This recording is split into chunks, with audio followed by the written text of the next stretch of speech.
வணக்கம் நண்பர்களே. இந்த பதிவே எங்களோட ஸ்கூலில் படித்த பையன், என்னுடைய க்ளோஸ் ஃப்ரெண்டுன்னு சொல்லலாம். பயங்கரமாக ஹார்ட் ஒர்க் பண்ணிகிட்ருப்பான். 24 மணி நேரம். எப்போ கேட்டாலும் மச்சான் வேலையில் இருக்கிற மச்சான், கூப்பிட்ற மச்சான் அப்படிமா. நைட்டு கேட்டாலும் 10 மணி 11 மணி தான் வீட்டுக்கு போவான். நேற்று அவன் கூப்பிட்டு அவனால் ஏற்றுக்கவே முடியல. என்னடா இப்படி எப்போ பாரு நீ வேலையாக இருக்க, அது சார்ந்த வீடியோ நான் பார்க்குறோம், பிஸ்னஸில் இருக்கிற கம்பெனி இந்த மாதிரி போகுதுன்னு டீட்டெயில்ஸ் சொல்கிற, ஆனால் சோசியல் மீடியாவிலே ஆக்டிவாக இருக்க, ஜாலியாக ரீல்ஸ் எல்லாம் போட்டிருக்க, உனக்கு எப்போ இவ்வளோ நேரம் கிடைக்கிது? வீட்டில் ஃபோன் பண்ணி கேட்டாலும் அதுக்கு அவங்க எதுவும் சூப்பராக பதில் சொல்கிறாங்க அப்படின்னு. ஒரு விஷயம், நம்ம குடும்பத்தோடவும் டைம் ஸ்பெண்ட் பண்ணி தான் ஆகணும். வேலையில் முழு மனதோட மனநிறைவோடு அந்த வேலையை செஞ்சால் மட்டும்தான் அதில் ஜெயிக்க முடியும். அதே போல் தான் நண்பரோடும் சரியான நேரத்தை செலவிட வேண்டும்.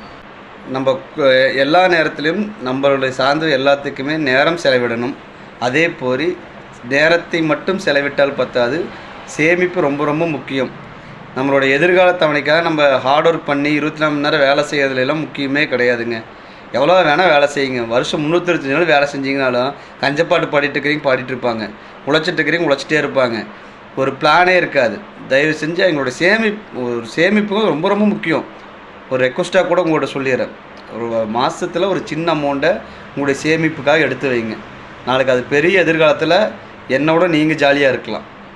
நான் அந்த விஷயத்தை எப்போவுமே அன்றைக்கும் இன்றைக்கி அதை கடைப்பிடிச்சிட்டு தான் இருக்கிறோம்.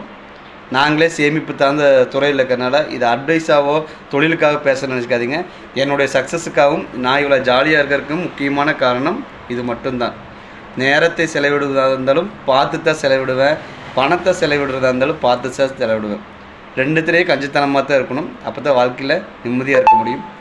நன்றி.